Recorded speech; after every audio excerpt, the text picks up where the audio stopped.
Alors, vous écoutez les assemblages d'idées. On est à la grande dégustation au quai du Vieux-Port. Je suis en compagnie de Leonardo des Affaires Brassica. Comment ça va? Et on lance durant cet événement le journal Les assemblages d'idées, l'infolette. On relance le podcast. On avait commencé à un moment donné. Puis parce que, c'est ça, on a un beau journal. On fait comme les Affaires Brassica où est-ce qu'on essaie de toucher un petit peu à tous les médias et tout ça. Et on a avec nous Nathalie. De Kenny. De Kenny. Puis là, j'allais dire du domaine Nasser, mais là, ce n'est plus le domaine Nasser, c'est le domaine Vallier. Robert. Domaine Vallier-Robert. Et puis, bon, j'ai peut-être vendu le punch, là, mais vous faites des produits de l'érable en alcool.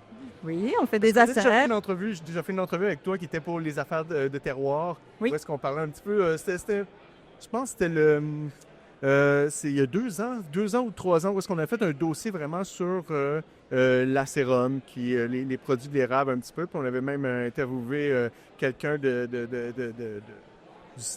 l'érable. En tout cas, bref, il y a beaucoup de choses qui se sont passées depuis ce temps-là. Donc, vous avez changé de nom et tout ça, mais comment ça va? On va commencer par ça. Mais ça va bien, ça va même très bien. On avance. Puis nous aussi, évidemment, on veut plus de visibilité. Et dans ce sens-là, on est plusieurs producteurs. Si on est les premiers à avoir travaillé les acères, on est maintenant une bonne vingtaine, ce qui nous a permis de créer l'Association des producteurs d'acères du Québec. Et on fonctionne sous le nom Acères du Québec. Et on a d'ailleurs un kiosque ici à la grande dégustation Acères du Québec. Génial. Puis, donc, là, vous avez changé de nom. On va commencer par ça. Pourquoi? Pourquoi vous avez changé le nom? Parce que, justement, on voudrait que le terme acer soit vraiment la dénomination générique de la catégorie de produits.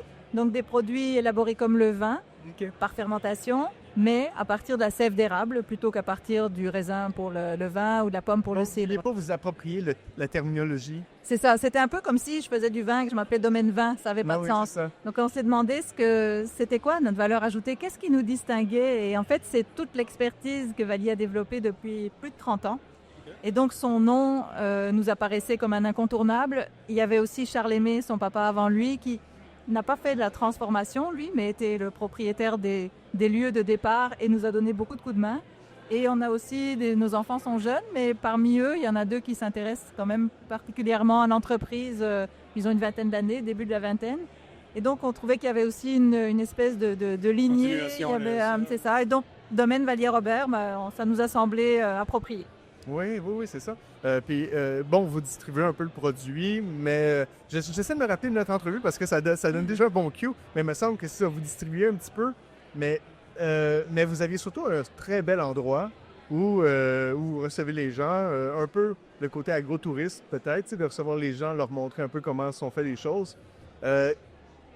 Depuis 2-3 ans, comment les choses ont changé là-dedans? Parce que, le tourisme n'est plus le même. Est-ce qu'il est meilleur? Est-ce qu'il est moins bon? Est-ce que le monde a comme la consommation des gens a diminué un petit peu dans un sens? Le portefeuille aussi. Fait que, il y a eu plein de changements depuis la dernière fois dont on s'est parlé.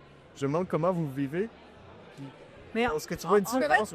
Oui, il y a des différences, mais il y a une chose qui reste, c'est qu'on fait un produit un peu hors du commun. Il est terriblement identitaire, mais il est inconnu. Soyons. Il y a beaucoup d'occasions à en faire encore. C'est ça.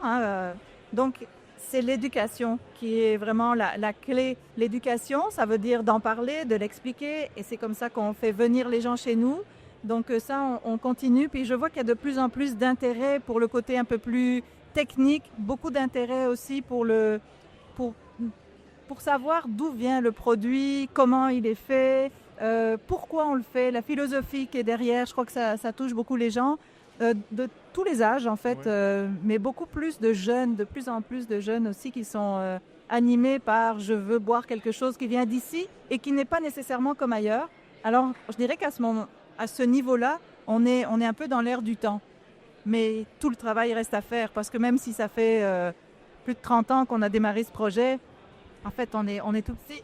Donc là, c'est l'intérêt aussi de cette association pour pouvoir faire rayonner le produit davantage. Oui. Mais là, tu parles beaucoup de l'association parce que tu es beaucoup impliqué dans l'association, c'est ça? Oui. Genre beaucoup?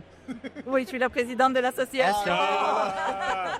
Ça, OK, on parle à la bonne personne ici. Mais c'est quand même une toute jeune association. Parce que quand vous avez commencé, vous étiez, je pense qu'il y avait 2-3 personnes qui étaient, qui levaient le... On était les premiers, mais on est resté à 4-5 pendant de nombreuses années. Est-ce que Là, je connaissais maintenant- Fauve, c'est tout? Moi, je connaissais Fauve. Alors Fauve, ça c'est là, Fauve, on est dans le monde de l'acérum, pas de la serre. Donc c'est la distillation.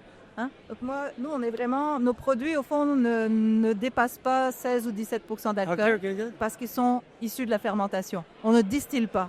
Nous, on a besoin d'une matière première de qualité parce que par la fermentation, il faut que la matière première soit vraiment pure et avec un profil aromatique très intéressant pour donner au final un acer qui va être intéressant. Alors que quand on distille, on peut se permettre de valoriser des produits, un sirop d'érable qui a un dépôt de saveur.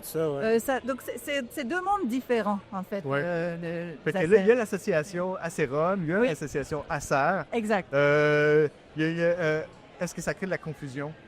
C'est d'avoir deux... Un petit peu, parce que Acérum, en fait, les acérums ont une moins grande diversité de produits dans le sens que ça fait 40 ou 42% d'alcool. Il y a des acérums blancs et des acérums vieillis. Bon, après, chacun se distingue évidemment par son savoir-faire. Tandis que dans les acers, il y a des tranquilles, il y a des mousseux, il y a des liquoreux, il y a des aromatisés. Il y a un grand monde. Il y a des produits qui sont secs, ultra secs. J'ai un de mes mousseux, par exemple, qui n'a pas de sucre résiduel du tout. Il y a des produits qui ont un taux de sucre plus élevé, qui vont aller dans quelque chose de plus chaud, chaleureux. Nous, notre panoplie, notre diversité de produits est grande. Oui. Donc ça, il y a du travail aussi à faire naître des sous-catégories au travers de ces produits-là. Mais si je reviens à ta question au départ tout à l'heure, donc quand je disais il faut continuer vraiment à taper sur le clou, d'éduquer, d'informer, de faire connaître, de faire goûter, mais il faut aussi que le produit soit disponible. Ça, pour nous, c'est un changement parce qu'on est au Témiscouata dans le Bas-Saint-Laurent, on est loin des grands centres.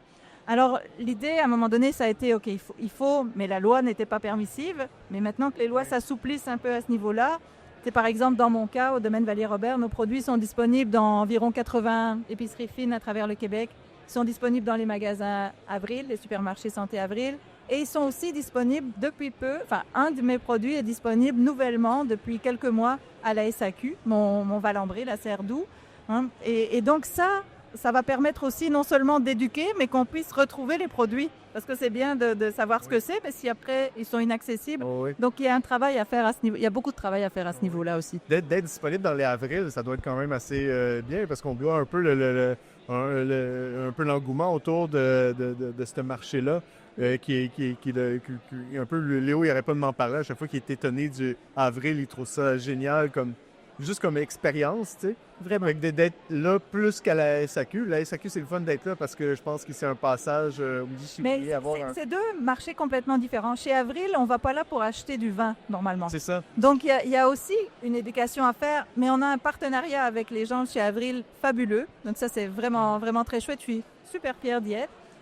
À la SAQ, je ne m'attendais pas à un aussi bon accueil. Mais en fait, les conseillers en vin sont réceptifs. Nice. La difficulté, elle est moins d'entrer dans les succursales de la SAQ, en tout cas avec ma petite expérience, je n'ai pas encore une grande expérience de la SAQ, que de faire sortir le produit sur les tablettes qui se retrouvent perdus parmi des milliers d'autres produits. Oui. Donc là, il y a beaucoup de travail à faire là, en fait. Est-ce que les tarifs t'ont aidé un petit peu avec les tarifs US, que le monde a commencé à plus à découvrir des produits ici? Je sais qu'aux États-Unis, il n'y a pas vos produits à vous autres, mais avec le tarif, le monde fait « Ah, OK, c'était québécois, je vais en acheter, je vais essayer, ça fait comme ça. » Ça n'a pas aidé?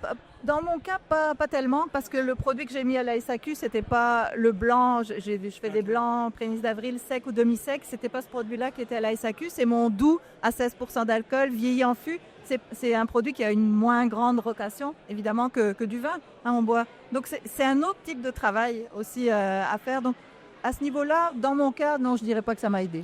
Ça n'a pas nui. Moi, la question, je veux savoir, c'est les jeunes. Tu dis que tu allais chez les jeunes, tout ça. Est-ce que les jeunes veulent de la canette aussi, eux autres? Est-ce que c'est des produits qu'ils veulent, eux autres?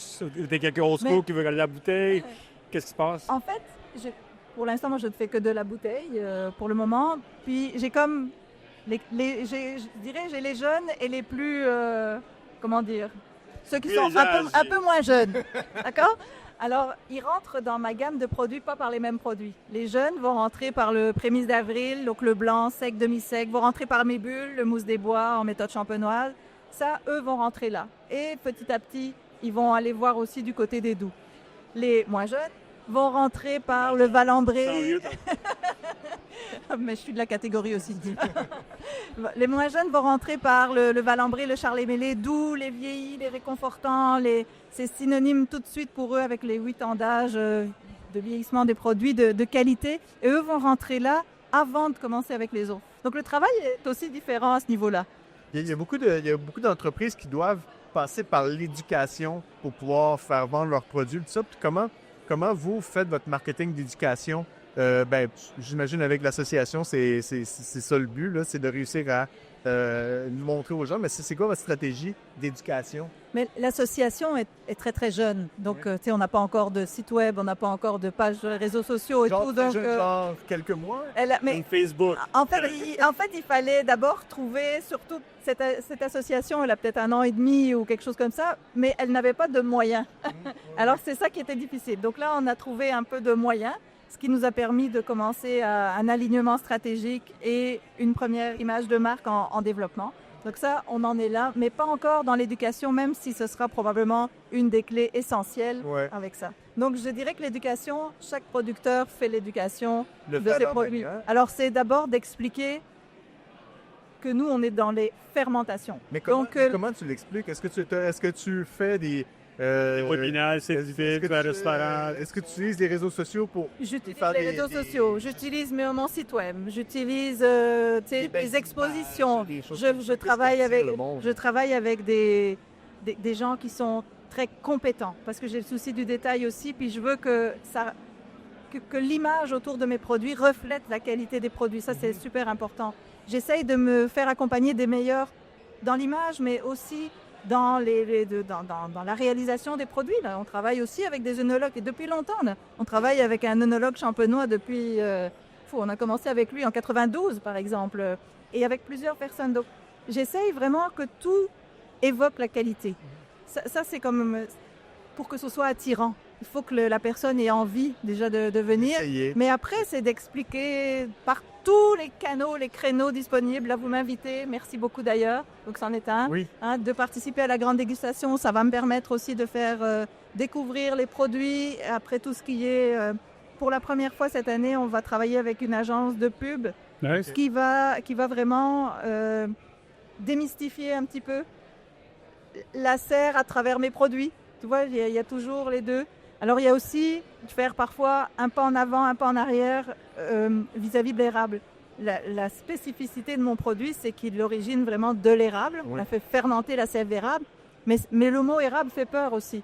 Parce qu'il est associé au sirop.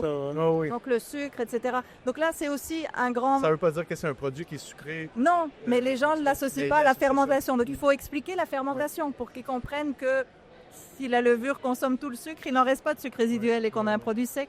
Donc, c'est tout ça, en fait. Mais j'essaye d'attraper tous les créneaux, tout ce qui est possible pour faire parler du produit. Je viens de faire des vidéos ici, par exemple, des vidéos de dégustation individuelle de chacun de mes produits. Là, le tournage est fait, on est en train de finaliser. Bon, il y aura la vidéo du Valembré sera sur le site de la SAQ Valembré. Toutes mes vidéos seront sur mon site. Mais je vais aussi les propulser sur les réseaux sociaux. Bon, c'est aussi une technique. Oui. Pour terminer, notre commanditaire pour la série de podcasts, c'est Étiquette PDF. Et on a cru comprendre que tu pas tes étiquettes chez eux. Oui. C'est quoi l'importance, justement, pour toi de l'image, de cette représentation-là sur les réseaux? PDF, ce que je trouve vraiment très chouette, c'est ils ont pris la peine de venir chez moi pour comprendre ma philosophie. Comprendre que j'ai vraiment un grand souci du détail, parce que ça doit se refléter dans les étiquettes. Mais je leur ai aussi donné comme mandat, d'abord ils m'ont fait des étiquettes magnifiques, ça c'est mon graphiste qui fait quelque chose de magnifique. Mais PDF, je l'ai quand même mandaté aussi pour qu'ils me disent, est-ce que c'est réaliste? Est-ce que les étiquettes vont devenir à un prix exorbitant qui fait que mon produit, ça n'a plus d'allure? Donc ça, ils ont aussi ce mandat chez moi. Ça dépasse le fait de simplement imprimer une étiquette. Je veux qu'ils réfléchissent aussi. Est-ce qu'il y a une autre technique? Oui, c'est ça. Et on a ça avec PDF. Donc, très bon choix d'imprimeur. Excellent. C'est bien, Oui, hein? As-tu une question pour finir? Moi, j'ai la question d'avril. C'est quoi les pourcentages des ventes en avril? C'est comment ça fonctionne? Parce que moi, j'adore avril. Je connais les fondateurs. Je suis allé à quelques lancements. Je sais qu'ils par le mètre carré, eux autres, c'est impressionnant les ventes qu'ils font là-bas. Et vous autres, c'est comment ça fonctionne là-bas, la vente? Ça fait des peu de dégustation? Vous rencontrez du monde? Alors, ça fonctionne? oui, cette année, c'est ça. Cette année, on fait des dégustations dans tous les avrils, 2 fois sur le mois de décembre. Les produits vont être dégustés. Ils vont être en pyramide. Laval aussi, oui. Les produits vont être en pyramide aux entrées de magasins tout le mois de décembre. Et il y aura un petit... on s'est mis ensemble sur un petit rabais par produit au mois de décembre pour vraiment inciter à découvrir le produit, à se laisser surprendre, à oser. Mais je pense que ça n'a pas le choix. Tu parles d'éducation, puis la meilleure éducation, c'est de le faire goûter de toute façon. Voilà. Tu n'as pas le choix de pouvoir passer par là. Tu sais. Tout à fait. Est-ce que Avril offre le truc de dégustation ou est-ce qu'on travaille avec une entreprise de service qui offre des dégustations? Alors, au départ, je suis allée moi-même faire quelques dégustations, mais en fait, c'est quand même compliqué. C'est long. Donc là, j'ai demandé à Avril qu'il me propose une équipe et ils font affaire avec une équipe depuis longtemps. Et donc cette équipe, je la forme. En fait, par Teams, ça se fait bien. J'envoie des outils aussi, puis je vais faire le tour pour m'assurer que vraiment l'information soit cohérente, etc. Même mes enfants vont faire ça. À la cliente qui connaît rien, est-ce qu'il y a des lunettes et des... Non, je ne ferai pas ça. Je peux mettre du chocolat dedans. Est-ce que c'est bon avec du caviar? Ça goûte le chocolat. Est-ce qu'il y a du chocolat dedans? Voilà, c'est un peu ça. Merci, Nathalie, d'avoir parlé d'un petit peu plus, d'avoir répondu à nos questions. Puis, bonne chance dans l'événement d'aujourd'hui de 2-3 jours, en espérant que tu fasses bien une éducation des gens au milieu de la salle. C'est moi qui vous remercie de m'avoir prêté le micro et d'avoir mis de la lumière autour de ces produits-là. Ouais, excellent. On invite tout le monde à s'inscrire à l'infolette, les assemblages d'idées. Ouais. Et puis... Pogner le journal, allez pogner le journal. Et puis le reste de la série avec les autres producteurs durant la grande dégustation. Merci beaucoup. Merci beaucoup.